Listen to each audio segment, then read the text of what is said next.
Welcome to Insight Builder channel, Python experts and my dear friends. Django explained, introducing models in Django. We are going to talk about models.py script in this discussion. Models.py script can be available in the apps folder of the project. Usually, it's not available in the project folder. Every app has their own models, and that models get propagated to the Django server. At the Django server level, there is user model, which is not controlled by the developers. Usually, the Django server itself ships with the user model. And once you initiate the first migration, the models get written to the database. So there is an app already, app_1, and we have to start working on the migration aspect of this server.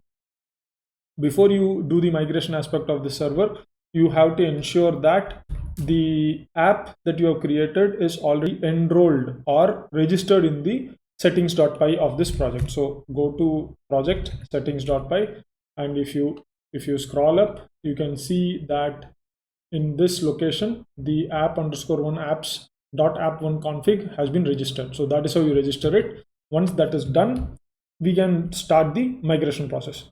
Python 3 manage.py make migrations, and you can click on app_1. And inside the app_1, I have already created a models.py script. So I'll be showing that to you in the next. So let me execute this. It is saying that there is no changes detected in the app_1. So we will correct that also. But now let us proceed with migrate. And the moment I click on migrate, you see there are lots of activities that get pushed. So the authentication table got pushed, the content types got pushed, and all these tables have been created. So these tables are created in the db.sqlite3 file. If you now try SQLite3 db.sqlite3, you will enter into the SQLite database. So if I use tables command, you see there are lots of tables that has been created. In this tables, if I try to say select star from auth user, which is the users that we have, it is empty. Next, what we are going to do is we are going to quit out of this, and we are going to create the super user. But before doing that, I want to show you what happens in the browser. So let us go to the browser.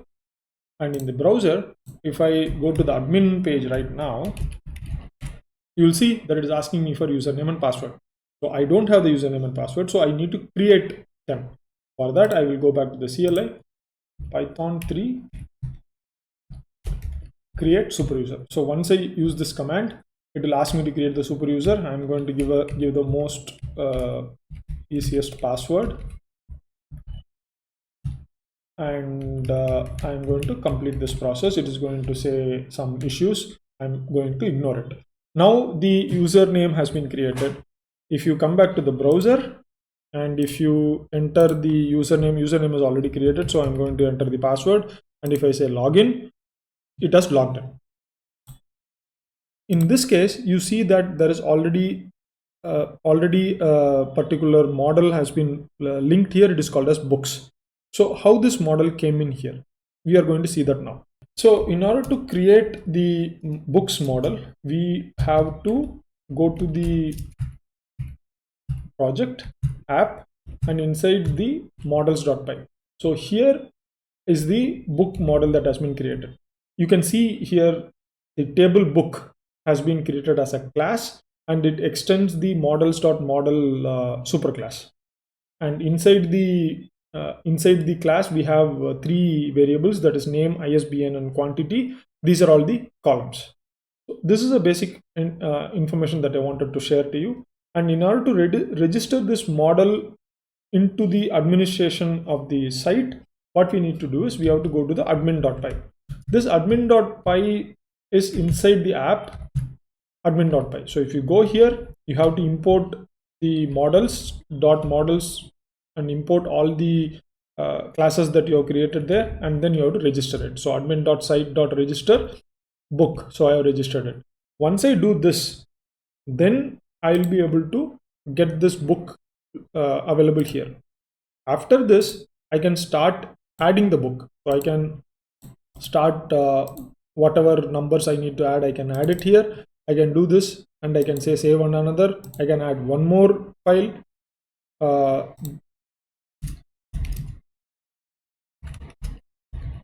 And I can add the data and I can say save. So when I do this, I already have the data in the database right now. So how do I know this? We can check it in a couple of ways. Before we go into the checking process, I want you guys to understand a bit of a background about models.py and whatever we did till now. We already saw what happens with the models.py. The models connect the Django server to the backend, that is the database, the SQLite database. It creates and populates the necessary table in the database. It automates the entire process. You are not going to write the data definition language inside the database. It is going to be done automatically and it is taken care by Python and Django. Second, how models do it? As I showed you, the models.py file contains the data models. When the make migrations and the migrate commands are used, the data models are written to the database. We saw that also. How the data is queried using the models. This is something that we will see next. So the models objects are created in models.py and it is imported into the views.py. The same way how we imported in admin.py, we will do the same thing. And then the model objects are called. That is how we will, you will see an example. We will query the books table and then get the data and deliver it as JSON. How the data is entered into the database. There are a couple of ways. I showed you one of the methods where I use the administration portal of the Django web server and enter the data manually. The another method is we can use an extension called as a run script, which can run Python scripts and enter the data into the database. That is another one option, which I'll be discussing in a separate video. Finally, how the user data is managed. Every Django server is created with the data models and registered for admin purpose. So initially you saw the process of creating the super user and giving the username, etc. This process is how the basic user information is managed. And the tables are also already populated. So to show you these things, let me go back to the CLI. In the CLI, what we are going to do is we are going to go to the terminal where we can execute some commands. So I am going to go into the SQLite database and now I am going to say select star from auth underscore user.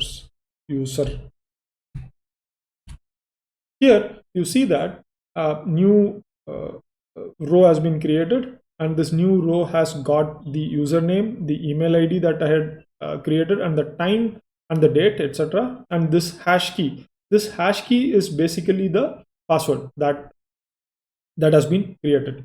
So this is how the entire management happens, and it all happens in the backend without your intervention. In case of other frameworks, this process has to be done manually, but Django takes care of this for you. Let us continue with the discussion. So we saw the models are created using the classes, and the models.model class is is inherited, and based on that the tables, the columns and the user data, etc. are created. We saw all this process in the example that I showed you in the beginning of this video. There is also additional information that is not covered in this video, that is about creating about slugs and creating the connecting tables. Slugs are required whenever you are working on contents like blogs or books or whatever information that you want to directly access from the links. At that time you need to use slugs. It can be automated using Slugify, and it can be imported from Django utils.txt. I'll be separately discussing this particular challenge and showing you how to resolve that challenge. Connecting the tables between multiple models. So we saw the books model, and if you're going to have an author model separately, we need to connect the books and the author model. and one author can have many books. So this is going to be a one to many connections. Sometimes what happens is you might have to create a many to many connections. So this can be a little bit tricky, and those things we will be looking on in a separate video. To show the output, what I'm going to do is I'm going to go to the CLI back, and let us go to the views. So in the views, I have created a new function called book underscore data, and this book underscore data returns all the objects in the book data book table. It is printing it first of all here in the print books, and then it is returning it as JSON response. So this JSON response function, it's a class. The JSON response class is imported from Django.http. You can see that here, and the output will look like this. So before that, we need to check the urls.py. Inside the urls.py, I have created a new path called as book, and this path is calling book underscore data function that I showed you just now, and this is going to return the JSON data. So let us go to the browser again, and in the browser we already have two books here, and I'm going to remove this, and I'm going to call this. Okay, why is this error occurring? So the slash should not be there. Once you remove the slash, you can see the book that we gave along with the ID, the name, the ISBN, and the quantity. You might be wondering, we did not give the ID. So how did this ID get populated? In case of Django, whenever you are creating the model, the ID is taken care automatically by the Django backend itself. So you don't need to manually add it. Also, as I was telling you, in order to create the foreign key, the connection, the join between the tables are also handled by the Django backend only. So when you're going to query the database, and when you want to get the information from varied tables, you will be using the objects only, the model object that is returned by the views. So you will not try to directly query the database. I believe that you have got some clarity on how the internals of Django models work, and how to query it, and how to get the data out of the Django models and the database models. I believe that you like this video. Do leave a like and share it with others. Subscribe to my channel for further updates on Django related videos. With that said, see you guys. Till then, have a great time.